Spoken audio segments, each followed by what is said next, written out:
Labas visiems. Su praėjusiais naujaisiais metais šį kartą labai greitai atsirado 9 papildomi klausimai, vėluoju su jų atsakymais.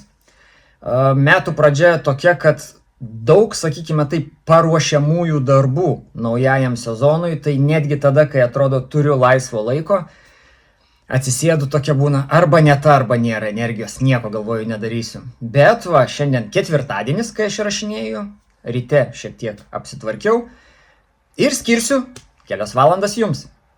Keliaujam prie klausimų. Pirmas klausimas. Perklausiau visus tavo video. Ačiū už tai. Koks kažkieno teiginys ar gandas apie tave tau labiausiai įsiminė ar įžeidė? Ir kai kurie klausimai yra tiesiog vaikiški, skliausteliuose provokuojantis. Kodėl juos atsakinėjai? Tai pradėsiu gal nuo to, kad įsiminė ar įžeidė, turbūt, kad nelabai yra tokių, todėl kad aš pats savo esu didžiausias kritikas. Ar tai būtų rezultatų prasme, ar tai būtų rėmėjų prasme.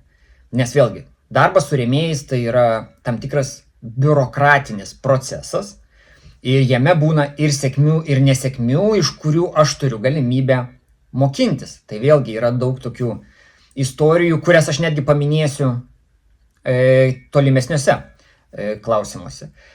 Tai visko daug buvo, bet kažkaip stengiuosi juos vertinti per gal juoko tokią prizmę, nes kaip bebūtų, kol tu esi gerąją ar blogąją prasme kažkam įdomus, čia turbūt geras ženklas. O kodėl atsakinėjau į tuos provokuojančius klausimus?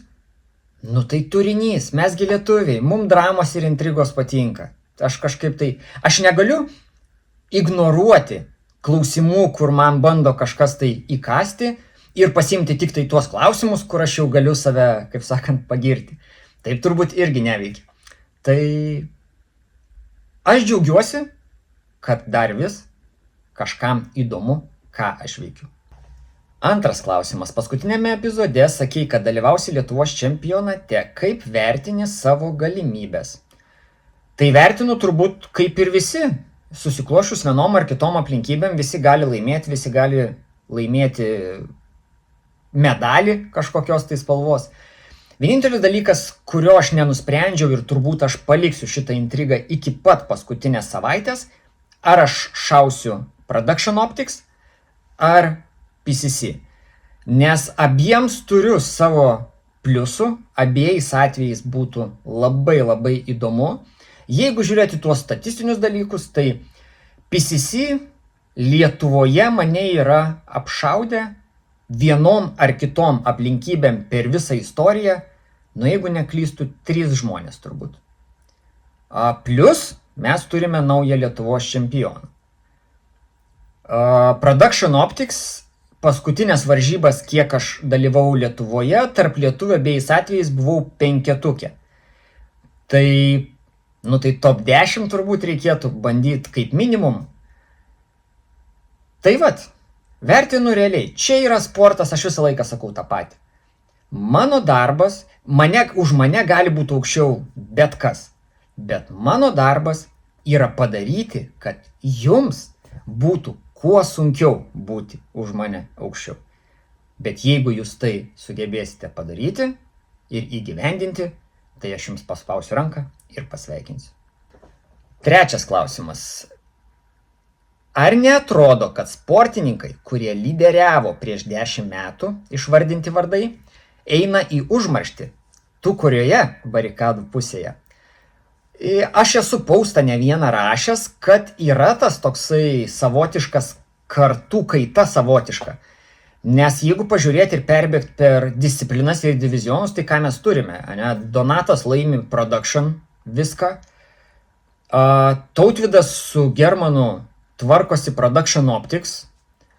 Tada PCC turime naują, vėl pakartosiu, Lietuvos čempioną Aleksandras aukštumoj ir Matas norėtų išspirt duris jau. Geriausias rifle Lietuvos sportininkas šiai dienai yra Leonardas ir ten Andžejus laimi užsienyje medalius. Tai taip, tiems seneliumbams jau kuo toliau, tuo sunkiau, bet gal ir yra šitame sporte tas žavesys, kad tie senieji, jie bando įsikabinę laikytis, o tie naujieji, jie bando, kaip sakant, kai tas kabo ant atbrailos įsikabinės pirštais, po vieną pirščiuką atlankstyti ir sakyti, ate. Tai va, o kurioj aš pusėj, tai aš turbūt irgi kartu nueinančiai pusėj, tik tiek, kad aš šitą sportą žiūriu, kad jame galima būti skirtingų būdų. Jeigu tu jau nebepatempi, tu, sakim taip, tu tarptautinių rezultatų pasiekti, tai galima savo tą patirtį perduoti kitiems. Tai yra vėlgi savotiškas buvimas tame ir visada labai didelis džiugesys, kai žmonės, prie kurių pasiruošimo tu turi galimybę prisidėti, pasiekia savo užsibrėžtus tikslus. Tai, sakykime taip, būna, net nebūna, o labai dažnai yra atvejai, kai aš už svetimus rezultatus džiaugiuosi labiau negu už savo. Bet, kaip ir sakiau, tai yra savotiškas iššūkis ir savotiškas šio sporto žavesys, kad tu bandai, kaip sakant, kabintis kiekvienais metais, bet iš kitos pusės, aišku, labai norėtųsi tą gerą taimingą gal pasirinkti, kada, kaip aš kiekvienų metų pabaigoje, gruodžio mėnesį parašau, kad ten, jeigu tai būna, kad su vienu ar kitu rėmėju atsisveikinu ateinantiems metams, tai gal kažkada gruodžio mėnesį, kai tu dar esi visai toksai konkurencingas, sakykime taip, parašyt, kad ačiū už dėmesį, bet mano šitas etapas ir šiaip karjera ta aktyvi dalyvavimo varžybose yra baigta. Tai čia faina būtų. Labai nesinorėtų išeiti tada, kada tu jau esi nukritęs nuo skardžio.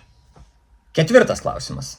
Gerai pastebėjai, kad atsiranda naujų komandų. Kažkas kažką remia. Ko palinkėtum ar gal duotum kažkokį kritinį patarimą sportininkams, kurie nori į darbą su rėmėjais pažiūrėti rimčiau.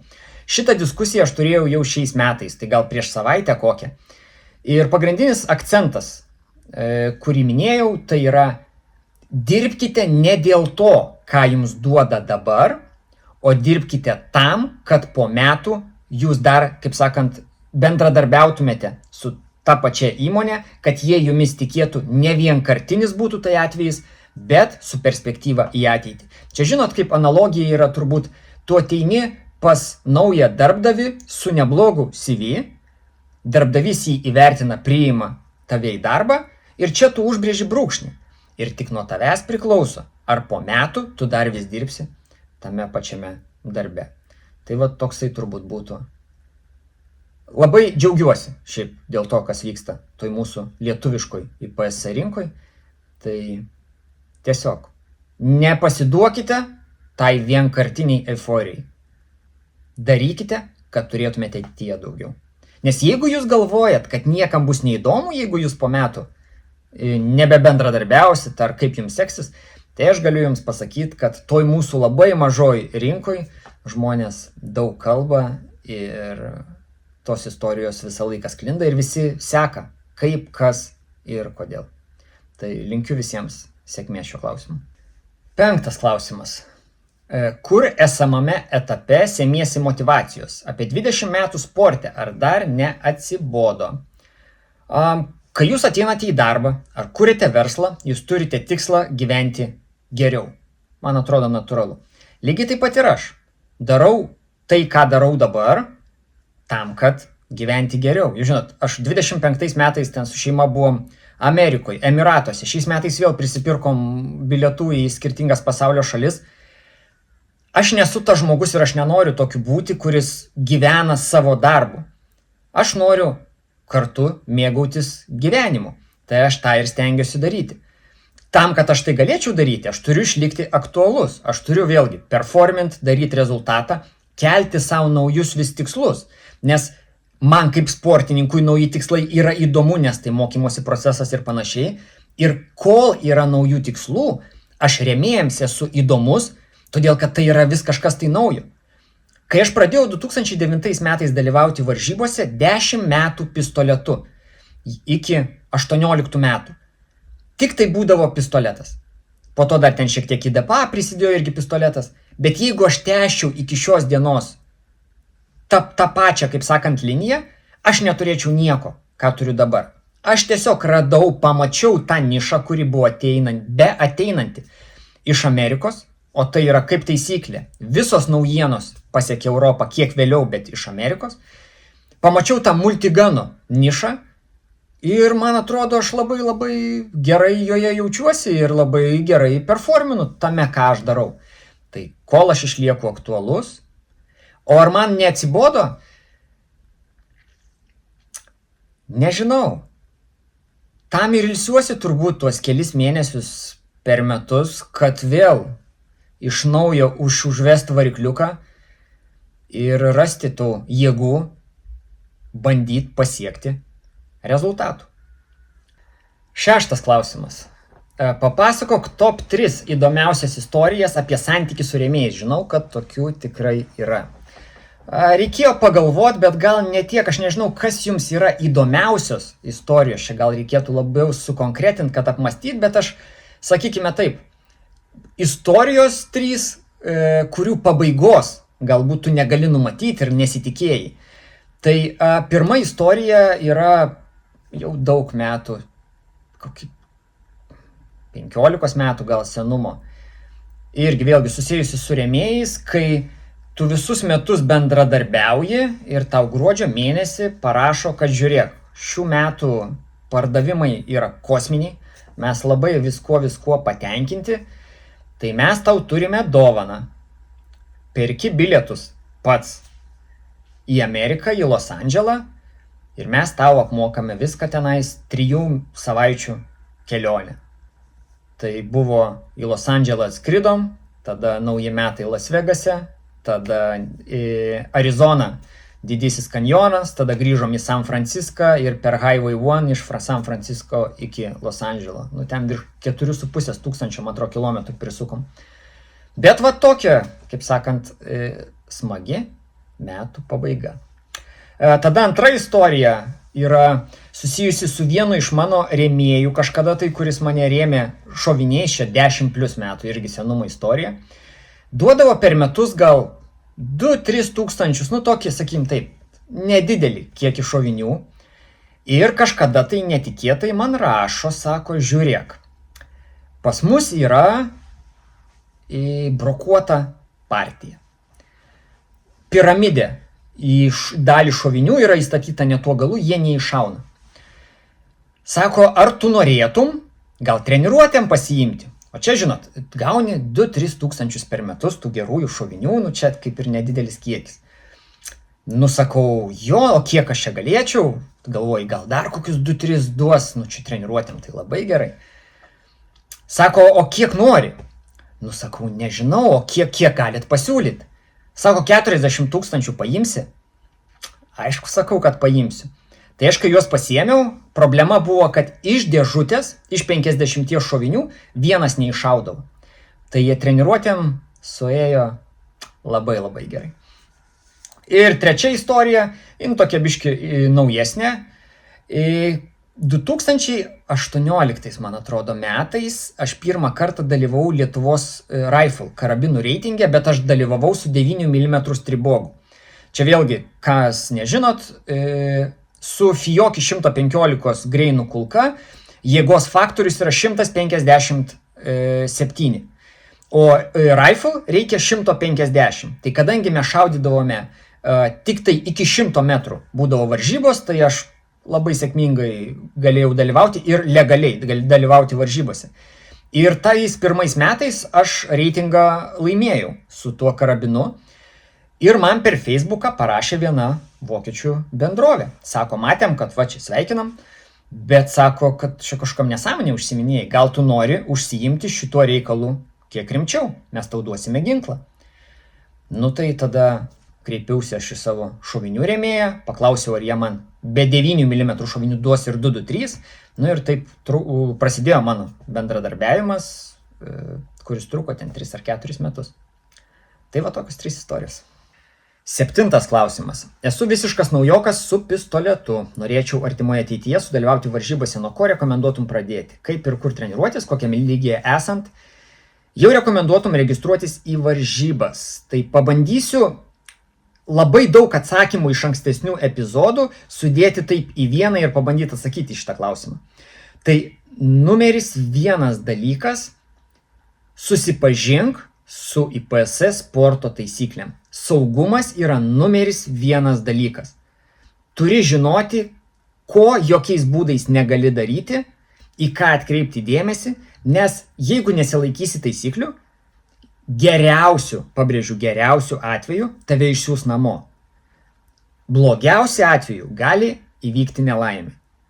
Kaip sakant, mes ne aitvariukus leidžiam, todėl pas mus saugumas turi būti numeris 1.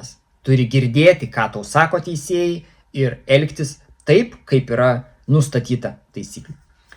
Tada antras dalykas.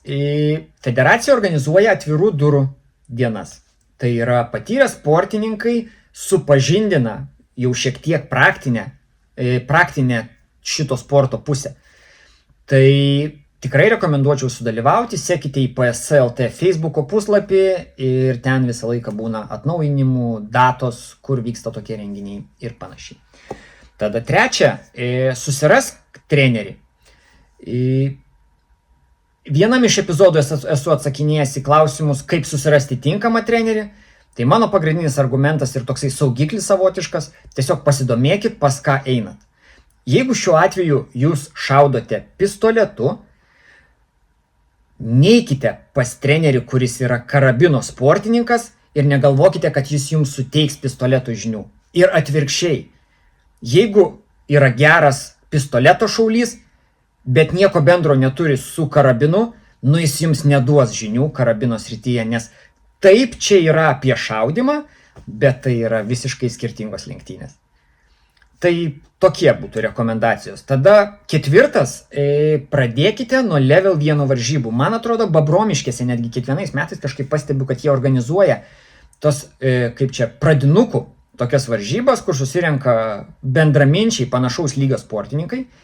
Ir jie varžosi. Vėlgi ten šiek tiek, kaip sakant, manau, kad atlaidžiau pažiūri į kai kuriuos dalykus, labiau pasaugojus patarė, tai ten sulauksite, sakyčiau, tinkamo dėmesio. O kokiam lygyje esant registruotis į varžybas, labai sunku atsakyti. Todėl, kad esu susidūręs per tuos daug metų šitam sporte, kad žmonės, kurie sugeba pataikyti šaudykloje stovėdami, ten nežinau, iš 10, 15, 20 metrų į žalio lapo tą 10-tuką, jiems atrodo, kad jie jau moka viską. Ir kai jie ateina į šitą dinamišką sportą, paaiškėja, kad nemoka nieko ir reikia mokintis vėl iš naujo. Gal ne visai vėl iš naujo, bet nuo labai, kaip sakant, pradinukų lygio, galbūt taip reikėtų įvardinti. Tai tiesiog nepasiduokite per anksti ir supraskite, kad tobulėjimas šiame sporte yra žingsnis po žingsnio. Su visom nesėkmėm, su visais iššūkiais, bet tai yra mokymosi procesas. Pakartosiu, tai, kad jūs pataikote į 10-tuką į žalią taikinį, nereiškia, kad jūs atbėgęs į poziciją sugebėsite padaryti tą patį, tuo pačiu prisimindami, kur yra kiti taikiniai, nes pozicijų pratimuose būna skirtingas skaičius. Tai šitas sportas yra pilnas iššūkių. Palinkėsiu nepasiduoti per anksti. 8 klausimas. Ką manai apie krašto gynybą, ar esi jos dalis, kaip prisidedi prie gynybos? Ačiū Romui už šitą klausimą. Per visus epizodus, kiek esu įrašinėjęs, vienas iš tų klausimų, kur aš turėjau labai gerai pagalvoti, ką aš noriu pasakyti. Tai aš pradėsiu nuo to, kad aš džiaugiuosi, kad mes gyvename tame etape, kai mūsų šalis per visą Lietuvos istoriją turi stipriausią ir profesionaliausią kariuomenę. Mūsų bendruomenė yra nemažai savo srities profesionalų ir tai yra labai šviesus profesionalų žmonės ir aš labai džiaugiuosi, kad jie tokie yra.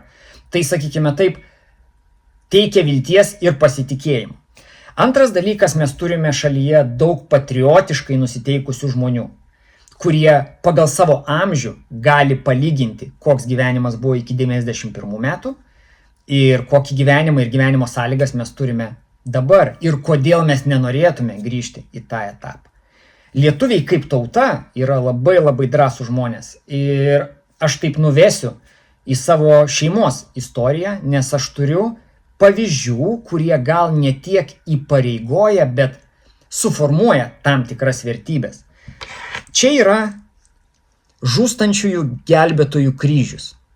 Jį gavo mano prosenelis po mirties iš prezidentės Grybauskaitės. Čia yra laisvės gynėjo ženklas už sausio 13-osios įvykius. Pasižiūrėkite, koksai numeris. 223. Jį gavo mano tėvas, kuris mirė praeitais metais. Jį irgi gavo jisai dar prie prezidentės Grybauskaitės, nes jisai dalyvavo įvykiuose prie Seimo. Aš pats labai gerai atsimenu sausio 13 dieną, man buvo 7-8 metai, mes gyvenom netoli Seimo ir mes turėjome su mama bėgti iš namų, nes mano tėvas buvo pareigūnas ir buvo tikimybė, kad pas mus į namus pagal sąrašą ateis ruskis. Tai pasikartosiu dar kartelį, aš džiaugiuosi tuo, kokia šalis tapo Lietuva per šituos paskutinius dešimtmečius. Ar aš esu gynybos dalis, krašto gynybos dalis, tai aš nesu krašto gynybos sistemoje. Ir koks dar buvo klausimas?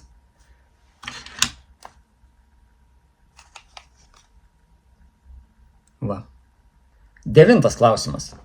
Kokį mažiausią ir didžiausią metinį rėmėjų biudžetą, skliausteliuose viskas kartu, esi kada nors turėjęs? Tai mažiausia, turbūt, kad tais pirmais metais, kai dar buvau komandos dalis, tai mes gavome, jeigu neklystu, tai yra marškinėliai ir kelnės iš gamyklos ginklų, tą tokią originalią aprangą vadinkime taip. Tada berods armija civiliams tais metais mums davė gal už 2000 litų kiekvienam tam tikrų aprangos detalių. Ir berods gavau į Gausto diržą su dėklu ir dėkliukais. Tai čia buvo turbūt mažiausia mano metinė parama. O tada, kas liečia didžiąją, kad labai jau taip tiksliai į skaičius nesigilinti, aš paprašiau patikslinti šitą klausimą ir man tiesiog surašė ABC variantus. Tai A iki 10 000, B tarp 10-30 ir C 30+. Tai mano atsakymas būtų C. Tai tam kartui viskas. Dar kartelį ačiū, kad skiriate laiko. Ačiū, kad spaudžiate laikus. Ačiū, kad parašote komentarą.